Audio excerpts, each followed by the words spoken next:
12장은 우리가 너무나 잘 알고 있는 내용입니다. 여호와 이레, 여호와의 산에서 준비하신다라고 하는 하나님을 만날 수 있는 본문이 우리가 금방 읽었던 창세기 22장의 내용입니다. 우리는 보통 이 본문을 이렇게 이해하죠. 내 필요를 아시고 내 모든 것을 채워주시는, 채워주시는 사랑의 하나님으로 이해합니다.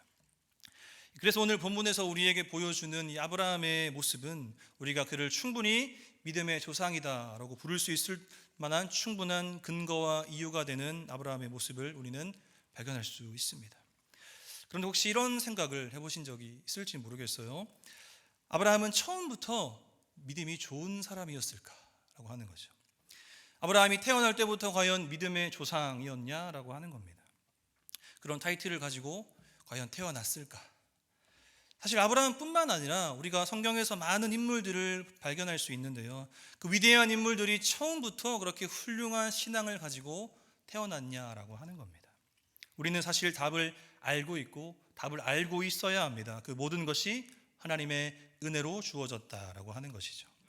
아브라함이 하나님을 신실하게, 또 아브라함이 하나님을 굳건하게 믿을 수 있는, 우리가 오늘 살펴보겠지만 이 이삭을 하나님께서 요구하셨을 때 이 아브라함은 망설임 없이 이삭을 하나님께 드릴 수 있었던 그 믿음이, 그 믿음조차 하나님의 은혜로 아브라함에게 주어졌다라고 하는 겁니다. 오늘 이 부분을 우리가 좀 함께 살펴보기를 원합니다. 하나님께서는 아브라함을 창세기 12장부터 본격적으로 등장을 시키시며 부르시죠. 그리고 그와 언약을 체결하십니다. 수많은 복을 내가 너에게 허락하겠다 말씀하시면서 이런 말씀을 하십니다. 창세기 12장 7절인데요. 여호와께서 아브라함에게 나타나 이르시되 내가 이 땅을 내 자손에게 주리라 하신지라. 자기에게 나타나신 여호와께 그가 그곳에서 제단을 쌓고 이 땅을 내 자손에게 주리라 말씀을 하십니다. 창세기 12장에 나오는 아브라함의 나이는요 75세입니다. 그런데 아직 자식이 없었죠. 아브라함은 이 하나님의 약속, 내가 너희 복을 줄 건데 이 땅을 네가 아니라 너뿐만 아니라 내 자손에게 주리라, 이 약속의 말씀을 아브라함은 믿었는데 이 하나님의 약속과 언약의 이행이 조금 늦어지는 거예요. 더딘 것 같으니까 아브라함이 하나님께 이렇게 묻습니다. 하나님, 저는 아직 자식이 없습니다. 그래서 내가 아니라 내 신실한 종, 내 옆에 있는 신실한 종인 엘리에셀을 통해 하나님께서 나에게 허락하신 언약을 이행하실 줄을 믿습니다. 이렇게 물어봅니다. 근데 하나님께서 뭐라고 말씀하시죠? 15장 4절입니다. 여호와의 말씀이 그에게 임하여 이르시되 그 사람이 내 상속자가 아니라 내 몸에서 날 자가 내 상속자가 되리라 하시고, 잘 이해하지 않고 믿어지지 않는 아브라함에게 조금 더 구체적으로 말씀하십니다. 그 사람 아니야. 그 사람이 아니라 네 몸에서 날 내 상속자를 통해 내가 그 약속을 이행할 거야 라고 말씀하십니다. 이번에도 아브라함이요 그 하나님의 말씀을 믿습니다. 그런데 시간이 점차 또 흐르죠. 시간이 또 흐르면서 아브라함의 나이가 1살, 2살 점점 더 많아지게 됩니다. 분명 내 몸에서 날 내 상속자가 있다라고 말씀하셨는데 생기지 않아요. 그때 이제 이번에는 아내 사라가 이렇게 얘기하죠. 여호와께서 내게 출산을 허락하지 않는다. 그러니까 당신은 내 여종에게 들어가십시오. 그렇게 해서 아브라함이 여종 하갈에게서 누구를 낳죠? 이스마엘을 낳습니다. 그런데 이번에도 이스마엘도 하나님이 분명히 아니다라고 말씀을 하시면서 한 번 더 못을 박습니다. 아브라함에게 이렇게 말씀하시죠. 17장 18절 19절. 아브라함이 이에 하나님께 아뢰되 이스마엘이 하나님 앞에 살기를 원하나이다. 하나님이 이르시되 아니라 내 아내 사라가 내게 아들을 낳으리니 너는 그 이름을 이삭이라 하라. 내가 그와 내 언약을 세우리니 그의 후손에게 영원한 언약이 되리라. 돌려서 말하니까 이해를 못해요. 아브라함이 이제 아예 정답을 알려주세요. 엘리에셀도 아니고 이스마엘도 아니고 내 아내 사라가 아이를 낳을 건데 그게 이삭이야. 그 이삭을 통해 그와 내가 언약을 맺을 거야. 그에게 내가 모든 축복을 허락할 거야 라고 지금 말씀을 하고 계시다라고 하는 겁니다. 이 말씀을 아브라함이 받을 때에 나이가 몇 세였죠? 100세였습니다. 그리고 사라가 99세였습니다. 도저히 불가능할 것 같은 하나님의 말씀이 하지만 이삭은 이 하나님의 말씀대로 사라의 몸에서 태어나게 되는 것이죠. 여러분, 이게요 무엇을 의미하냐라고 하는 거죠. 하나님의 은혜가 아니고서는 설명할 수 없는 이 사건이 바로 100세의 아브라함, 99세의 사라가 낳은 이삭의 탄생 사건입니다. 이 약속의 성취는요, 결국 이삭의 탄생은 아브라함의 어떠한 노력이나 아브라함의 어떠한 열심이나 아브라함의 어떠한 대단한 믿음이 이루어낸 게 아니다라고 하는 겁니다. 우리가 금방 살펴보았죠. 오히려 아브라함은 그 하나님의 말씀에 대해서 입술로는 어떻게 했어요? 네, 믿습니다라고 했지만 행동은 그러지 못했습니다. 분명히 내 몸에서 날 자가 내 상속자, 너의 상속자를 통하여 내가 내 자손에게 복을 줄 거다라고 말씀을 하셨지만 아브라함은 자신의 종인 엘리에셀을 하나님께 드림입니다. 더 나아가서 이번에는 아내와 함께 여종의 자식인 이스마엘을 하나님께 들이밀고 있다라는 거죠. 이게 우리의 모습이다라고 하는 거죠. 하나님의 말씀을 온전히 신뢰하지 못하는 것. 그럼에도 하나님께서는 하나님의 은혜로 아브라함에게 이삭을 허락하셨다라는 거죠. 하나님의 놀라운 은혜로 얻은 이 귀한 자식 이삭, 자녀 이삭입니다. 그런데 문제가 오늘 22장에서 발생을 합니다. 그렇게 놀라운 은혜로 허락하셨던 이삭을 어떻게 하라고 하셔요? 다시 번제로 바쳐라라고 이야기합니다. 물론 이것은 1절에 보시면 아브라함을 시험하시기 위함이었지만 이해가 되지 않는 거죠. 주셔놓고 왜 다시 뺐냐라고 하는 거죠. 오늘 이 부분을 우리가 조금 깊게 한번 생각해 보기를 원하는데요. 먼저 이 부분을 함께 좀 짚고 넘어갔으면 좋겠습니다. 22장 16절 17절 우리 같이 한번 읽어볼까요? 시작. 이르시되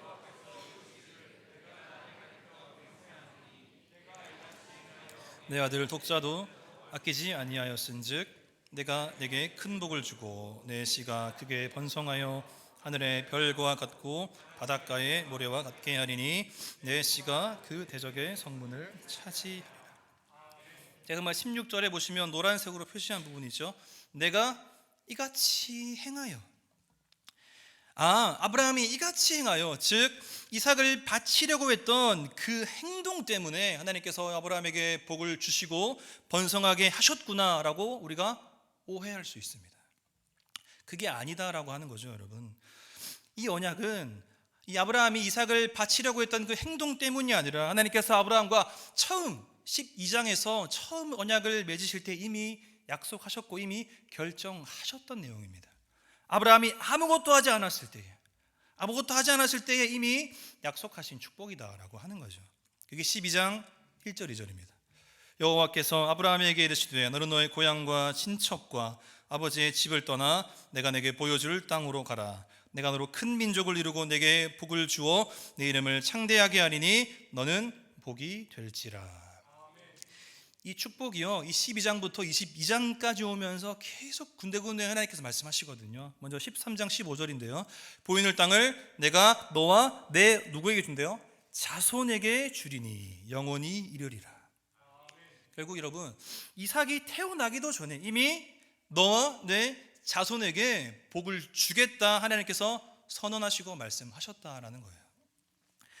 그렇기 때문에 오늘 이 이삭을 번제로 드리는 사건에서 우리가 분명히 기억해야 될 것이 뭐냐면, 아브라함이 실제로 이삭을 이렇게 묶어서 번제단에 올리고 실제로 칼을 들어서 번제로 드리려고 했던 그 행위, 그 액션 때문에 복을 주신 게 아니라 하나님께서는 이미 아브라함에게 복과 은혜를 주시기로 약속하셨다라는 거죠. 이게 여러분 우리에게 너무나 중요한 말씀입니다. 우리가 신앙생활하는 목적과 이유가 뭐냐라는 거죠. 네, 주님, 우리가 아브라함처럼 네, 하나님 믿습니다라고 입술로는 고백은 하지만 내 방법대로, 내 마음대로 신앙생활하고 있진 않냐라고 하는 거죠. 이삭을 통해서야 분명히 말씀하셨음에도 우리는 계속 내 방식대로 엘리에셀을 들이밀고요, 이스마엘을 들이밀고 있다라고 하는 거예요. 또는 혹시 내면에, 내 안에 아브라함처럼 행하면 아브라함과 같은 복을 나에게도 주실 거다. 이삭에게 임한 복이 나의 사랑하는 자녀에게도 임할 거야. 그러려면 이삭을 바치려는 그 수준의 헌신과 봉사 정도는 해야 내가 복을 받을 수 있겠구나. 혹시 이런 마음가짐으로 우리가 신앙생활하고 있지 않냐라고 하는 겁니다. 이 오늘 창세기 22장 이삭을 번제로 드리는 장면, 즉 이 여호와 이레의 사건은요, 이게 단순히 이삭을 드리는 것처럼 나도 하나님께 내 모든 것을 드리겠습니다, 내 귀한 것을 드리겠습니다, 헌신하겠습니다, 충성하겠습니다, 여러분, 그걸 이야기하는 게 아니다라고 하는 거예요. 더 중요한 이 구원의 은혜와 계획이 이 안에 담겨 있다라고 하는 겁니다. 로마서 4장 말씀을 보시면 사도 바울이 이 아브라함의 믿음과 함께 오늘 이 하나님께서 그 아브라함과 언약을 맺으신 것을 이 복음으로 잘 풀어내고 있는 장면이 있거든요.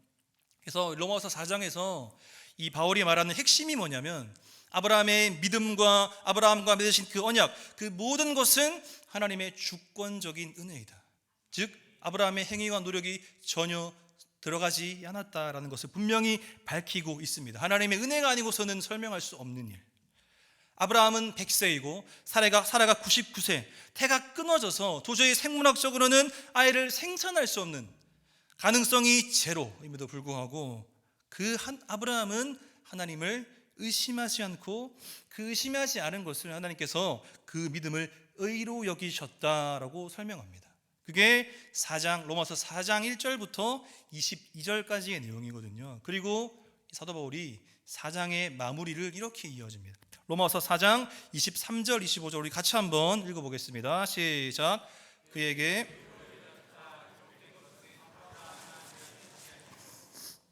여기심을 받을 우리도 위함이니 곧 예수 우리 주를 죽은 자 가운데 살리신 이를 믿는 자니라.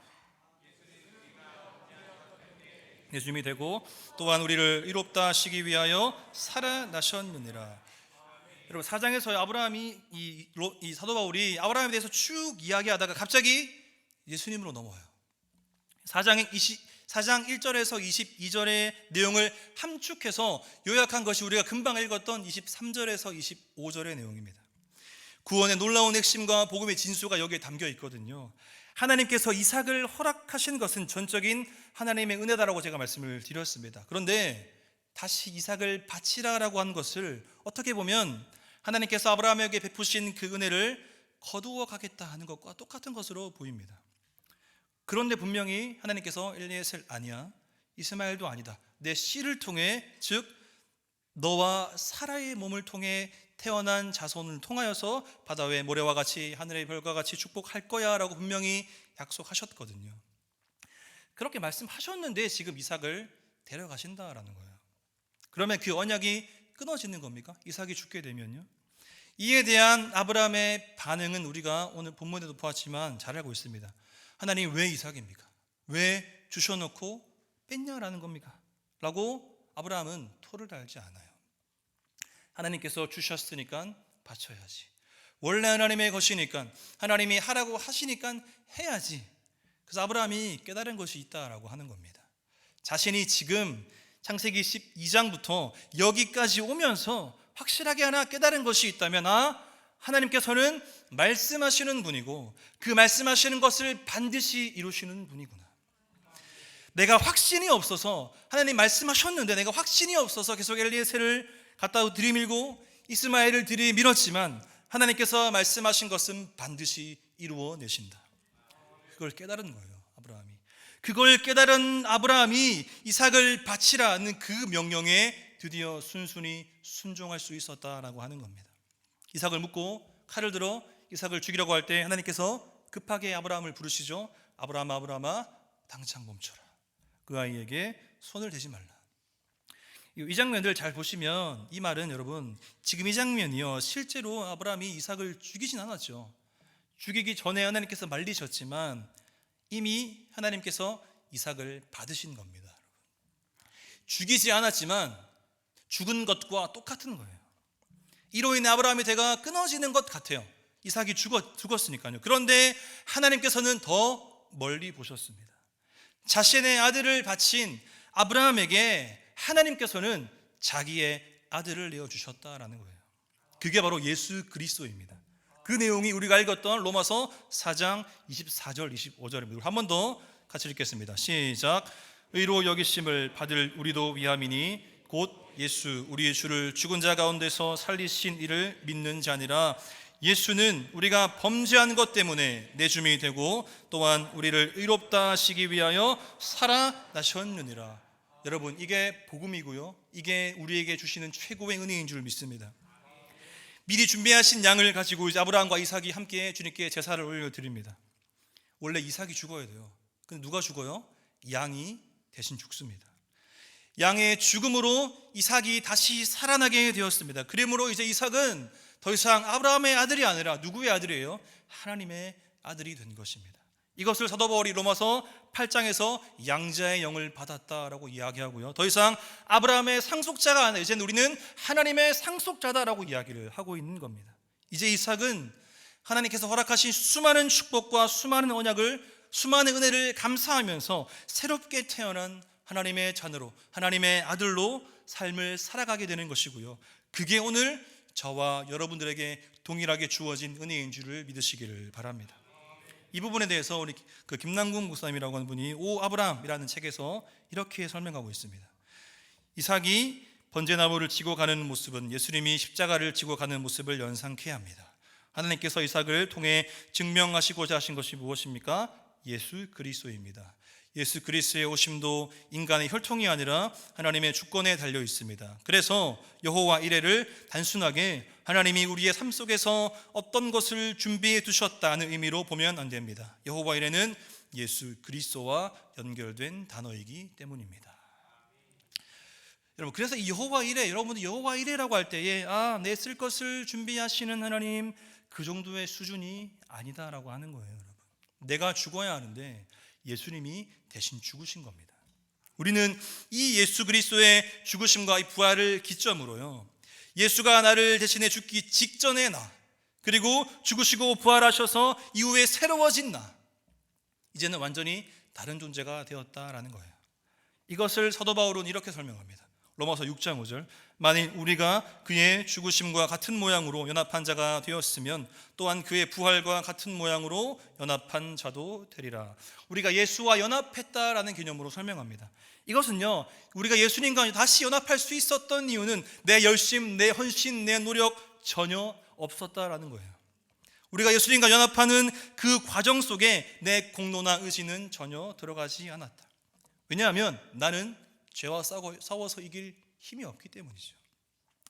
나는 죄와 싸워 이길 힘도 없고 능력도 없다라는 것을 인정해야 된다라는 거예요. 이게 하나님께서 우리에게 말씀하시는 연합의 개념입니다. 이 세상의 연합과는 완전히 다른 개념의 연합입니다. 하나님께서 우리의 어떤 동등한 관계로 맺은 게 아니라 하나님께서 일방적인 은혜를 우리에게 베푸셔서 연합된 그 연합의 은혜다라고 하는 거예요. 그래서 우리가 여러분 아브라함을 오해해서는 안 돼요. 우리가 아브라함이라고 하면 먼저 떠올리는 게, 제가 서론에 말씀드렸지만 아브라함은 믿음의 조상이야.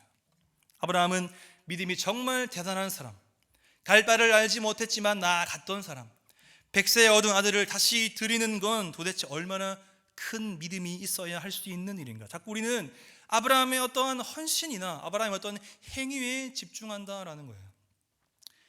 우리 아브라함뿐만 아니죠. 아브라함, 이삭, 요셉, 모세, 다윗, 베드로, 바울 다 마찬가지예요. 우리는 이 성경의 인물들을 정말 위대한 인물로만 생각해요. 그래서 그들은 나와는 수준이 다른 사람, 나와는 신앙의 근본이 다르기 때문에 나는 저런 사람처럼, 나는 이 사람처럼 될 수 없어. 나는 바울처럼, 베드로처럼, 모세처럼, 다윗처럼 절대로 될 수 없다. 우리는 왜 그런 생각을 할까요? 내가 스스로 하려고 하고 내가 다 하려고 하기 때문입니다. 내가 힘을 얻고 내가 능력을 얻고 내가 강해져야만 아브라함처럼 이삭을 드릴 수 있고, 모세처럼 바다를 가를 수 있고, 다윗처럼 골리앗을 쓰러뜨릴 수 있고, 베드로와 바울처럼 죽은 자를 살릴 수 있다라고 우리는 생각한다라는 거예요. 여러분, 성경에 나오는 모든 인물들이 정말로 그랬을까요? 여러분, 다 능력이 있고 다 강했을까요? 전혀 그렇지 않습니다. 다윗이 골리앗을 쓰러뜨리고 나서 그의 모든 삶의 여정 가운데 항상 했던 고백이 뭐죠? 오직 주만이 나의 반석이십니다. 주만이 나의 영광이시고 주님만이 나의 산성이십니다. 모세는 여러분, 하나님이 모세를 부르실 때에 예 주님 제가 순종하겠습니다, 바로 그러지 않았어요. 뭐라고 했죠? 나는 말을 잘하지 못하고 나는 내가 누구이기에 저들에게 가서 저들을 구원합니까? 보낼 만한 자를 보내소서라고 이야기해요. 큰 용사라 불렸던 기드온도 마찬가지입니다. 나는 우리 가문 중에 가장 작은 자입니다. 이런 나를 왜 부르셨습니까? 라고 하면서 하나님을 테스트하기까지 합니다. 그런데 여러분, 우리 하나님께서는 그런 사람들을 찾으셔서 사용하신다라는 거예요. 그게 우리에게 희망이고 능력이 된다라는 거예요.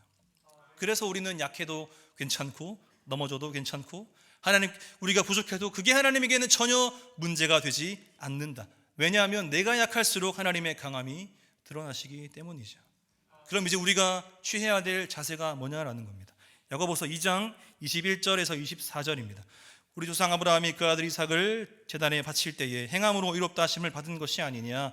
내가 보거니와 믿음이 그의 행함과 함께 일하고 행함으로 믿음이 온전하게 되었느니라. 이에 성경에 이른바 아브라함이 하나님을 믿으니 이것을 의로 여기셨다는 말씀이 이루어졌고 그는 하나님의 벗이라 칭함을 받았으니 이러보건대 사람이 행함으로 의롭다 하심을 받고 믿음으로만은 아니니라. 이 말씀이 무슨 말이냐면 이 말씀을 뒷받침해 주는 말씀이 바로 오늘 본문 22장 18절이에요. 또 우리 이 말씀을 같이 한번 읽어볼까요? 시작. 또 내 씨로 말미암아.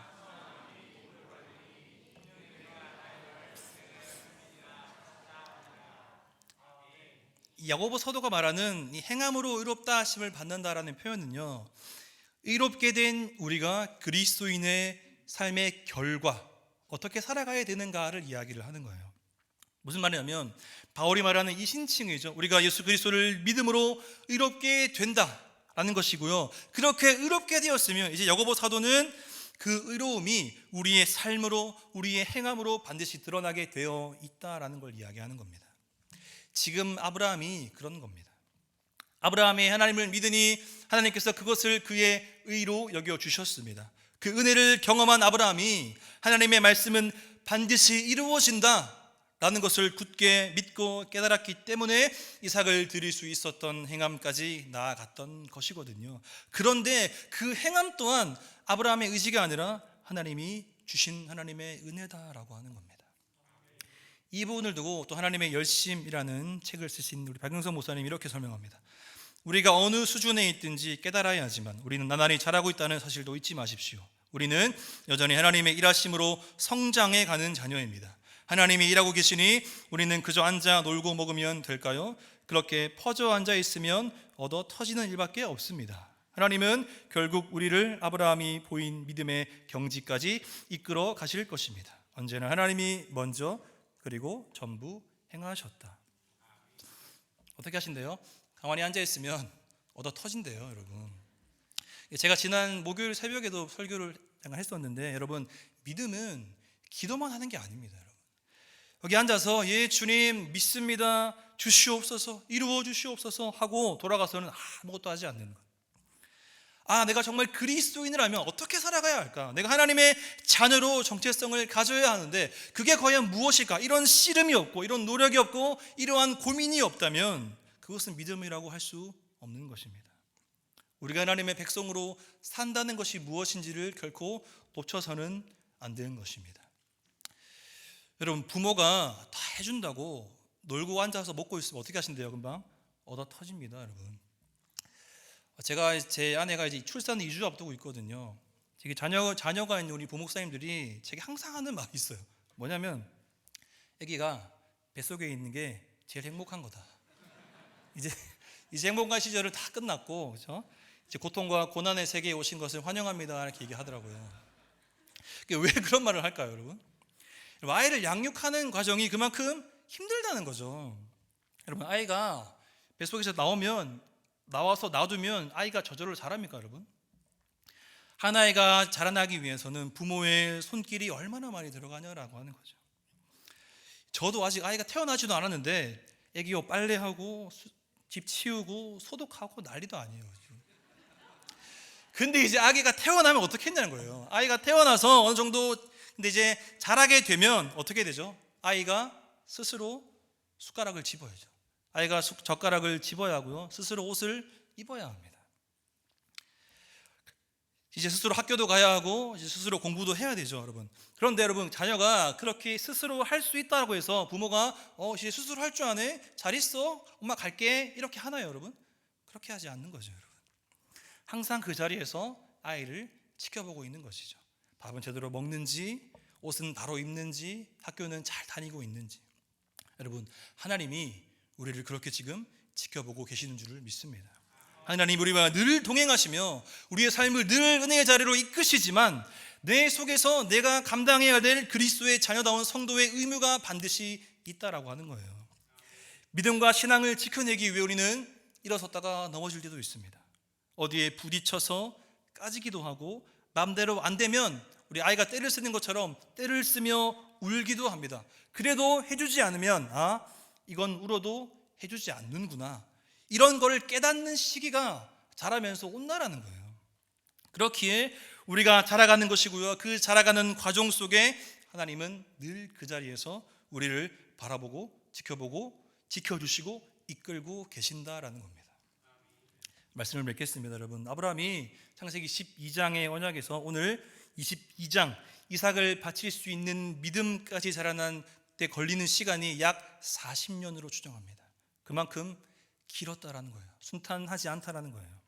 때로는 의심도 하면서 하나님께 꾸지람을 들 때도 있었습니다. 엘리에셀 아니야, 이스마엘 아니라고.